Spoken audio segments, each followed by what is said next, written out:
Halo, assalamualaikum. Welcome back to my channel. Di video kali ini saya akan mereview secara lengkap 5 cetakan sekaligus dari bahan aluminium cor. Mungkin bisa jadi referensi buat teman-teman yang lagi nyari cetakan yang berkualitas dengan harga yang terjangkau. Nah, daripada penasaran, yuk langsung saja simak video ini sampai selesai.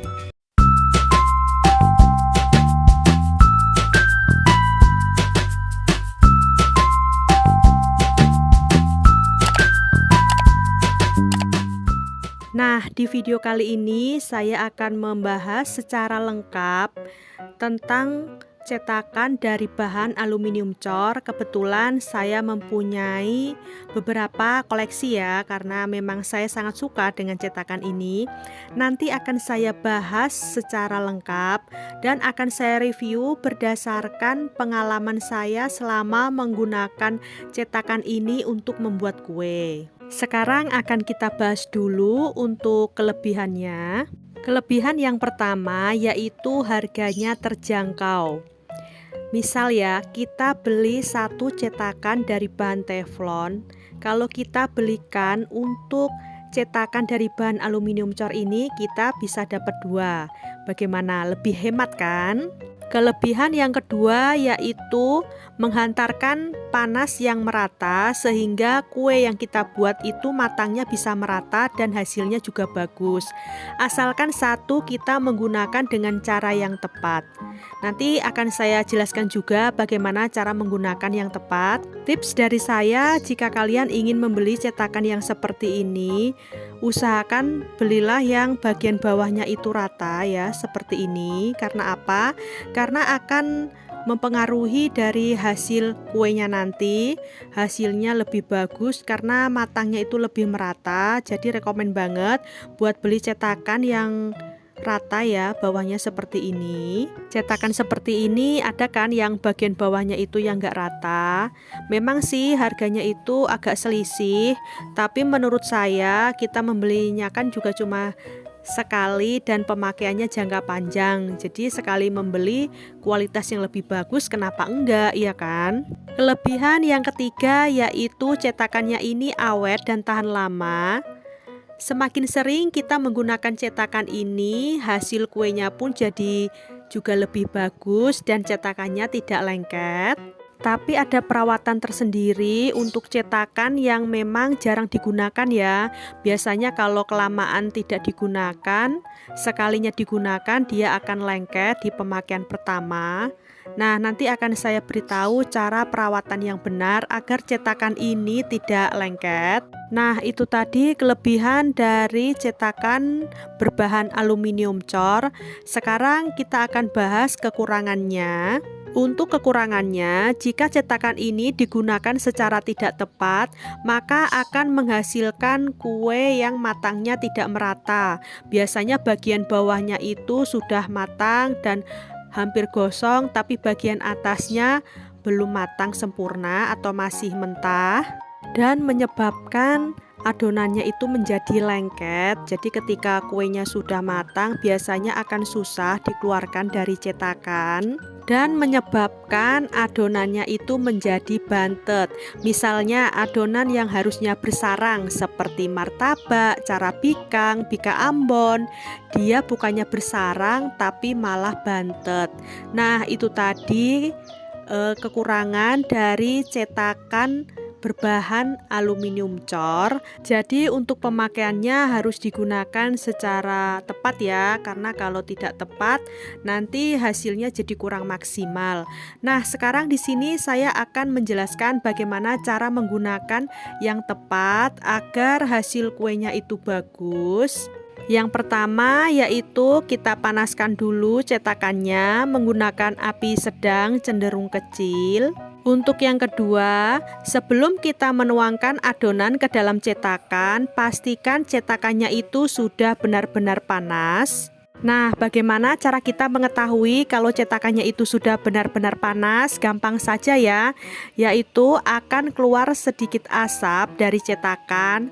Nah, itu tandanya cetakannya itu sudah benar-benar panas dan sudah bisa digunakan. Kemudian yang ketiga, yaitu pada saat menuangkan adonan, cetakannya tidak perlu diolesi apapun ya, terkecuali untuk cetakan kue pukis. Memang sebelum kita menuangkan adonan harus diolesi dulu cetakannya menggunakan margarin. Tapi kalau kita untuk cetakan yang lainnya seperti leker, martabak, dan juga carabikang itu tidak usah kita olesi dengan apapun. Langsung saja kita tuangkan adonannya di cetakan yang sudah panas. Kemudian untuk yang keempat, ini khususnya untuk adonan yang memiliki tekstur agar bersarang seperti bika ambon, carabikang, ataupun martabak. Ketika adonannya sudah dituangkan ke dalam cetakan, jangan langsung dikecilkan apinya ya, tapi kita masak menggunakan api sedang cenderung kecil.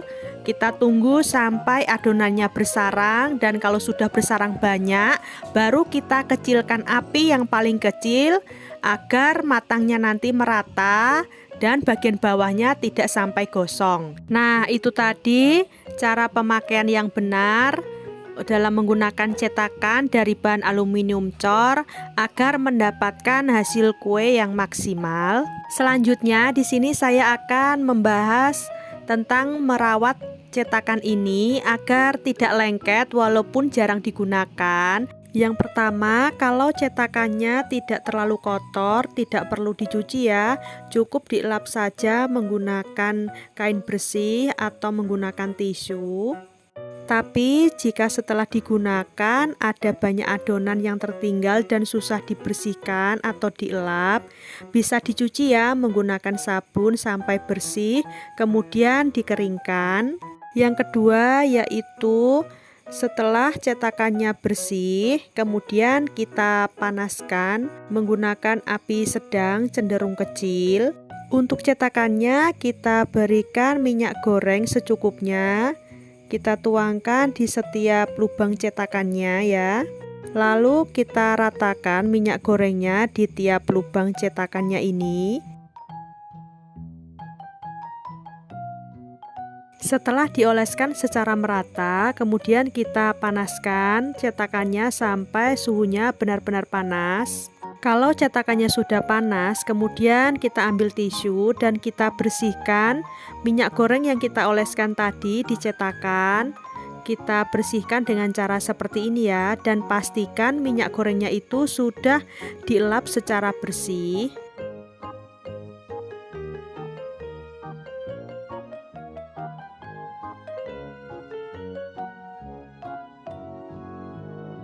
Kemudian bisa kita lap sekali lagi menggunakan tisu untuk memastikan cetakannya ini sudah benar-benar bersih dari olesan minyak goreng. Itu tadi tips perawatan supaya cetakannya itu tidak lengket walaupun jarang digunakan.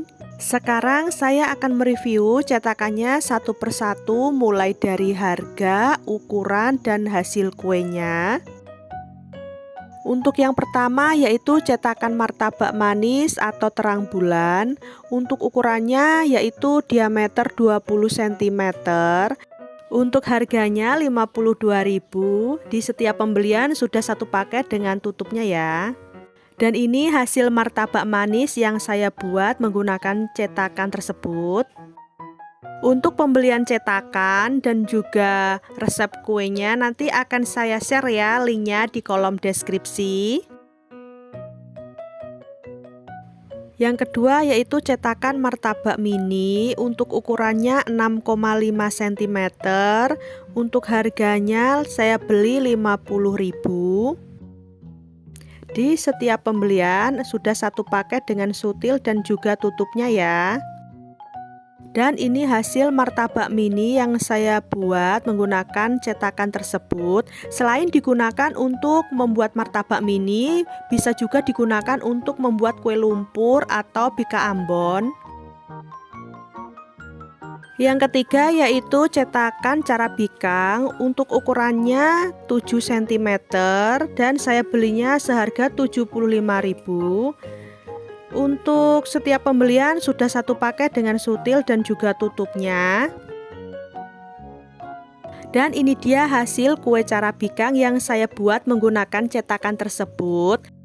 Selain digunakan untuk membuat kue carabikang, cetakan ini bisa digunakan untuk membuat apem, bika ambon, kue lumpur, dan martabak manis juga bisa.